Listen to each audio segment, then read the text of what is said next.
What's up, YouTube, and welcome to Codename Scream. I am that horror guy. If you are just joining us, please make sure to go ahead and like, subscribe, and ring the bell for notifications for all things horror on this channel. I also want to take a moment and thank everyone so much for all the votes they've placed for the Slashathon. Please make sure to spread the word, tell your friends, share it on social media. We have a really tight race going currently, which was a complete shock to me. We know what happens with a tiebreaker on this channel. We don't need that useless sack of bones coming in here. Sorry, Harold. If you don't even know what I'm talking about, let's go ahead and take a look at the Slashathon series we run as well here, and it'll all make sense. Possibly. Maybe. That's for you to decide. This, however, welcome to episode 2 of With That Being Said. This is our review series, as I previously mentioned in the pilot.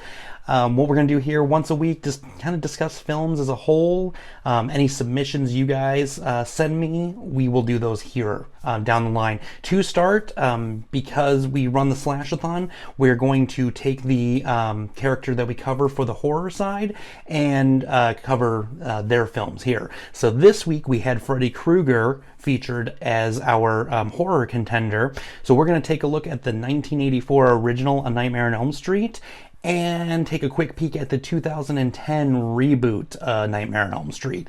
Once again, we picked a remake that doesn't settle well in the horror community. Sorry guys, I like to stir the pot a little bit. So we're going to start off with 1984 A Nightmare on Elm Street, written and directed by the legendary Wes Craven. Arguably one of the greatest filmmakers in the horror community of all time. May he rest in peace. But he had Bob Shea producing with New Line Cinema. That man is also a legend. This was a powerhouse from the get-go. They also had a completely tight cast with Robert Englund leading as the main villain, Freddy Krueger.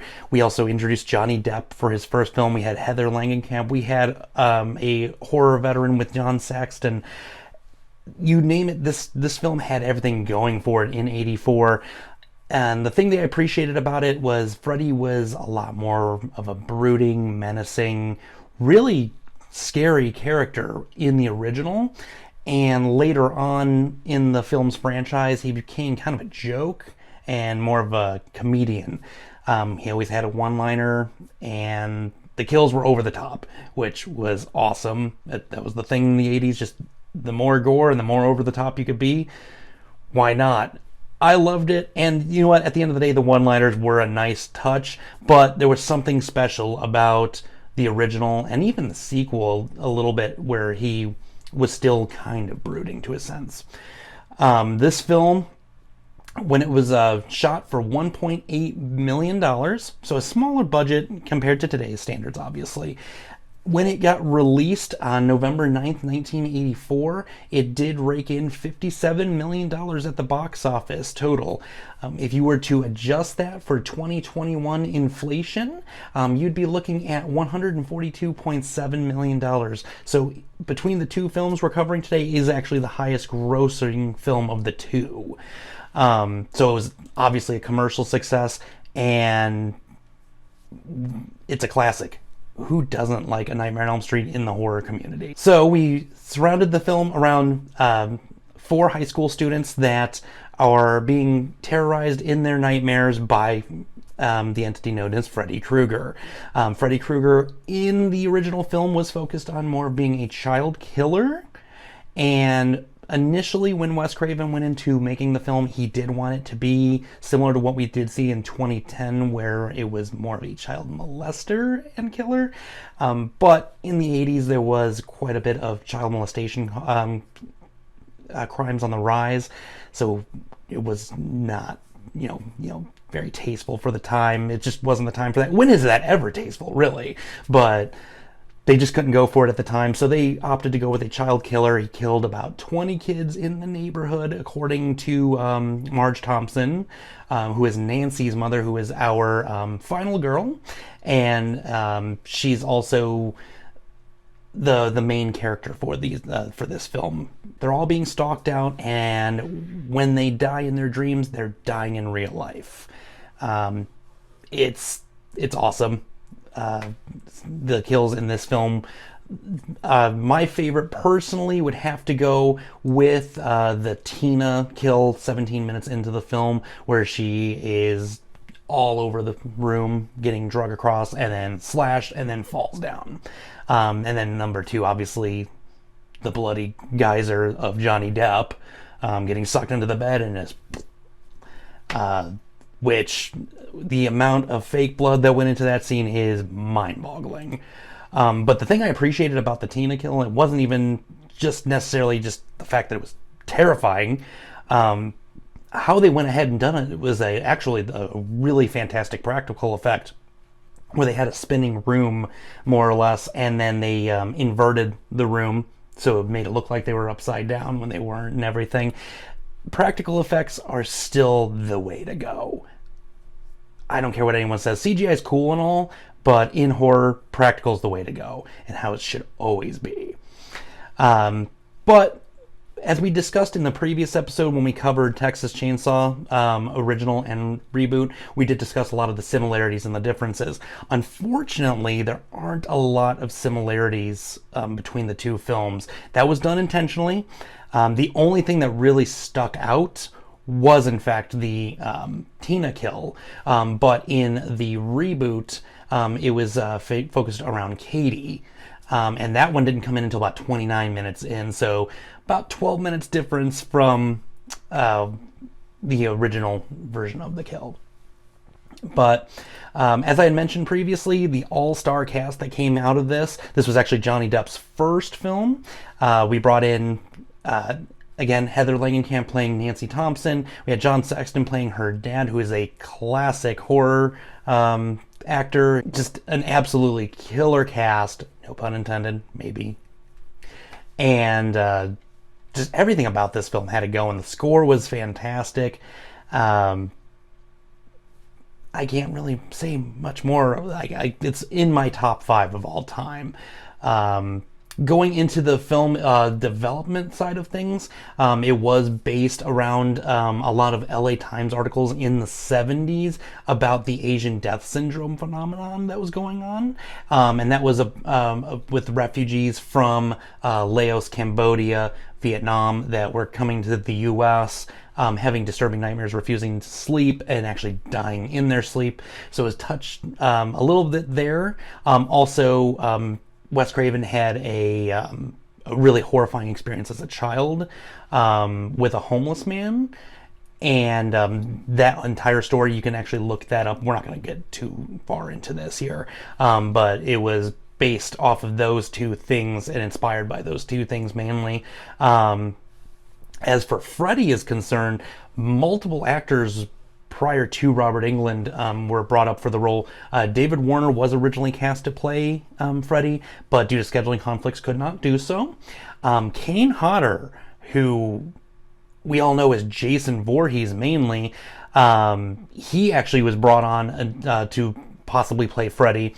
He ended up turning it down because he was Wes Craven and him had a meeting. Wes wasn't sure what he wanted to do as far as the body type and how he wanted to present Freddy at the time. Robert came along. Robert wasn't necessarily the stature he was looking for, but he brought the attitude that he was looking for. Kane ended up later on, he got a moment to play Freddy, if you would. He is actually the hand behind the glove, Freddy's glove, that pulls Jason's mask into the sand at the end of Jason Goes to Hell, the final Friday, which is my favorite of the Friday the 13th sequels next to part 4. The film itself, when it came out, it dealt with a little bit of the censorship issues. The MPAA required 2 cuts in order to make it a rated R film. And there was 13 seconds of the film cut for the theatrical version in order for it to be a rated R film. Fun fact about the movie itself, so it was released in 1985 on Laserdisc. Laserdisc is actually the only thing that currently has an uncut version of Nightmare on Elm Street released. That was in 1996 by Elite Entertainment, Laserdisc. To this point, all the digital, DVD, Blu-ray, 4Ks, anything that's been released in regards to that film. We have yet to actually have the uncut version. So hopefully coming into 2024 when we hit an anniversary, hint hint, new line, maybe we'll see that uncut version that the Laserdisc had that some of us unfortunately weren't around for. Some of you may have been around for. So that's a little bit about the original Nightmare on Elm Street. The plot itself you can look into as well. Just watch it. So 2010 remake was done again by Michael Bay and Platinum Dunes with New Line Cinema, of course. This one was directed by Samuel Bayer. This is actually his only major motion picture. You have seen his work if you watch music videos. He has directed some of the most iconic music videos in music history, and one of his music videos is actually one of the top played, I believe it was actually the top played video on all of YouTube, being the My Chemical Romance Famous Last Words music video. He also did the Smells Like Teen Spirit for Nirvana. He did Bullet with Butterfly Wings for Smashing Pumpkins. He did some Bowie videos. His music video catalog is massive. This is the only film he's ever done. He had a vision that he wanted to bring that unfortunately the producers did not give him the opportunity to bring to us, and it's just very sad because his work in the music video field was phenomenal, and I would have loved to seen his vision. But the 2010 remake brought us a new take on Freddy, played by Jackie Earle Haley. Jackie Earle Haley, a year prior to that, was Rorschach for the Watchmen film. I'm going to touch base a little bit on how I felt with that as well, because I feel like they're kind of intertwined to a sense. This also brought in Rooney Mara for her first major studio film. We also had Katie Cassidy and Kellen Lutz, Kyle Gallner, a lot of small-time actors and actresses that have gone on to do a lot of film, television series work and whatnot. Not the big cast that we got in 1984, not nearly as iconic either. The thing that I really appreciated about the 2010 remake was, and this is where I'm also going to give Michael Bay the credit where it's due, is he does try to make something as real as you possibly can in the horror realm. Obviously, with something such as Freddy Krueger, you're not going to die from some dude in your sleep. Or are you? He makes it as real as possible. So in this sense, with Freddy Krueger, he made it look like an actual burn victim with CGI. CGI, though. And we focused on a lot of the actual psychological effects of sleep deprivation and such. And that actually brings me to one of my favorite scenes of the entire film, is a scene where Rooney Mara and Kyle Gallner's characters are in the convenience store to try and get a prescription of his pills to try and help keep themselves awake. That was the whole thing of these films, was to stay awake, stay awake. And Rooney Mara's character ends up having a micro nap in the film. And micronaps are an actual effect of sleep deprivation. After a while, your body will start to actually fall asleep intermittently for moments at a time. They actually touch base on it between her and him in the library in their school earlier in the film. She ends up having suffering one of these in the convenience store, and it's just awesome. It's back and forth between her on the convenience store floor crawling backwards and going to the boiler room where Freddy's at, and him just coming at her, putting his glove up against the piping with the way over the top sparks. But that whole scene was just visually stunning, absolutely incredible.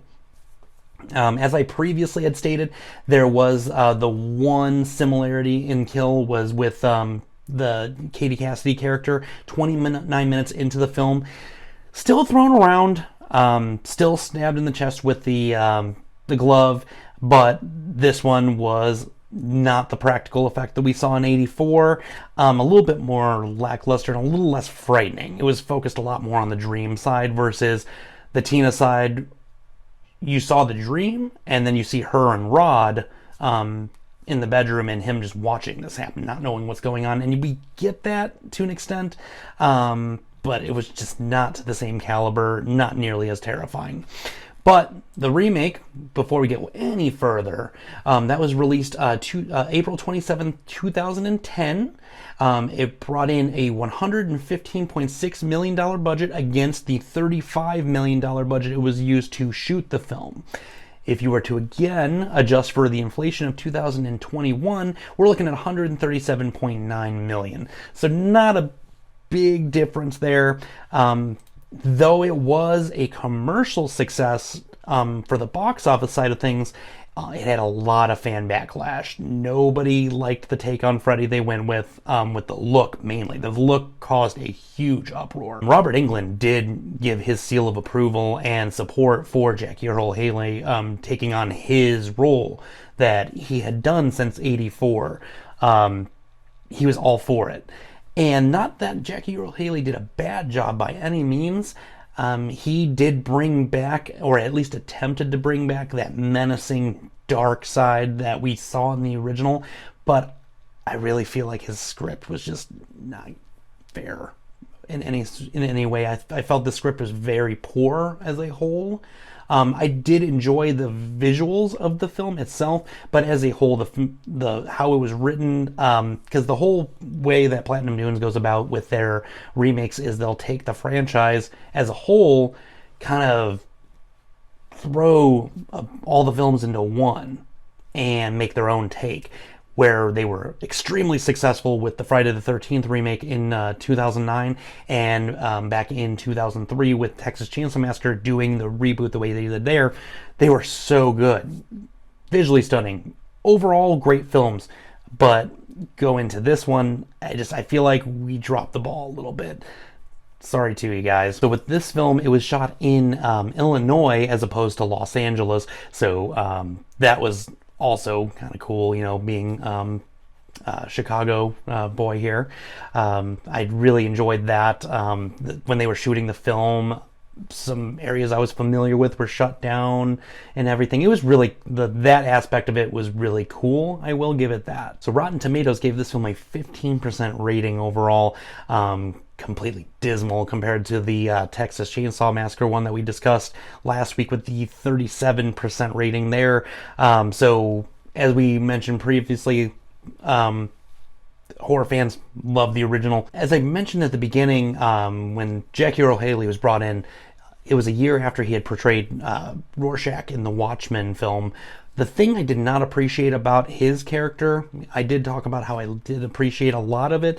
The thing I did not like too much personally was the voice choice. And that was due in part to him sounding almost exactly like Rorschach. And I've discussed this with a few people as well. We all kind of were on that same boat where it was, maybe it was just so close to the time where he released a different character and was trying to go for that vibe. The remake itself, I'm not a huge fan. I did enjoy it, but at the end of the day, did not enjoy it nearly as much as the other remakes that Platinum Dunes has done, and they have not been granted the sequel that they were hoping to get when the film had first came in.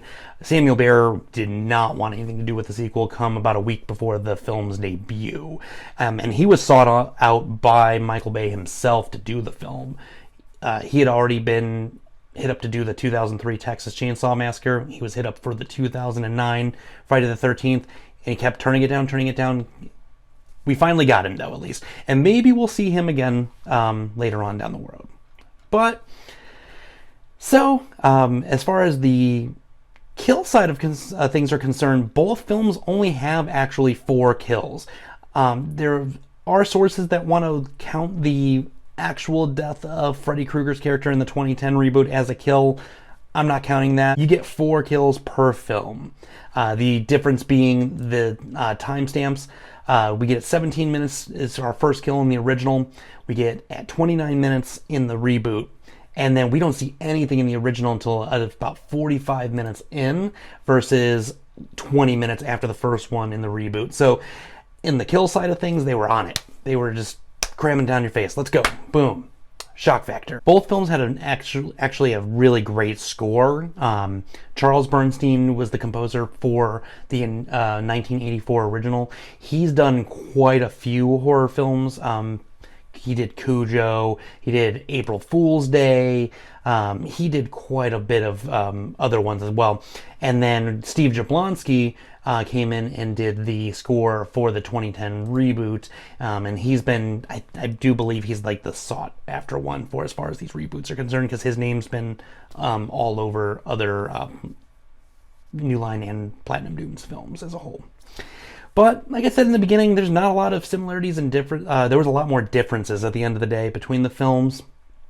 And as a whole, I'll rant and rave about the 84 version all day long. The 2010 one, I will sit here and critique with someone all day, every day. What did you guys think, though? Let's talk about it in the comments. You can also shoot me a message on Instagram, Twitter, or send me an email. Let's talk about what you thought about the film itself, or films if you would. What was also your favorite nightmare? The original and part 3, I have a shared spot in my top 5 of all time. Quite frankly, I can't choose between the two which one's my favorite, but on the sequel side of things, part 3 is awesome. If you haven't watched those films, catch up. Come in here, watch it. It's campy, it's great. So next week, we're going to bring in our new contenders for Slashathon. We're bringing in Jason Voorhees and Edmund Kemper, as previously mentioned in the last episode of Slashathon. So please make sure to get in your last-minute votes here. And the winner from episode 2 with Freddy and Gacy will face off against Leatherface 2 weeks from now. So keep that in mind. So, scare you later, YouTube.